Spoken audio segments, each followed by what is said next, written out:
we are using technology. The legal showdown on the impeachment of Deputy President Rigathi Gachagua is ongoing in the High Court before a three-judge bench with legal teams of the petitioners and the respondents putting up a spirited fight. Gachagua's lead counsel Paul Muite has threatened to appeal the rejection of a request to disqualify the bench from hearing and determining the case, following its ruling that it was legally constituted. Speaking for myself, obviously the decision is that of the client. So I will be advising the client, but it is for the client to make the final decision. But in fairness to me as counsel and other counsel on this bench, I will certainly be seeking to persuade my client to appeal. A fresh push to expand the bench as more cases are being lodged has kicked off, in addition to having another bench empaneled. My learned colleagues for the petition have been engaging in this dilatory tactic since yesterday. No. There are 2 applications before you that are certified as urgent. There are several other matters that have applications that perhaps have not been certified as urgent. Perhaps your lordships may be kind enough to deal with those urgent applications. There have been no compliance with Mutunga rules for purposes of the respondent.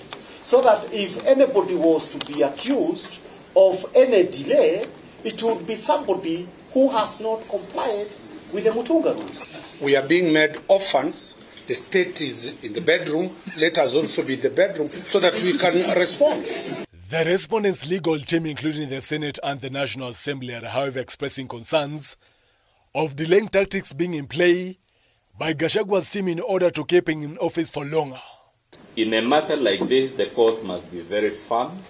It must run the council. The court itself must have very clear direction. Which is the application that will be heard, in what sequence, what are the time allocations, how the parties share those times. We need a clear date where the court ensures everybody who ought to be before you, particularly based on these issues that has been raised courtesy of correspondence in the Chief Justice, is addressed. So that the second preliminary issues after the issue of the validity of the bench has been disposed of are the 3 pending. Are they 3? Actually, I know I'm about to. 3 applications for recusal. Those are preliminary issues, and they relate to the same consolidated matters that this court has given a ruling on. We are in agreement that the next application in line can only be one, and it is the application for recusal of this bench.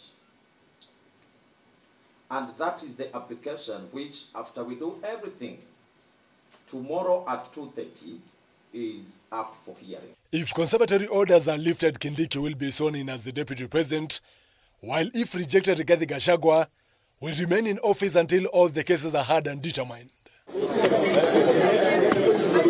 Joel Chacha, K24 TV, Nairobi.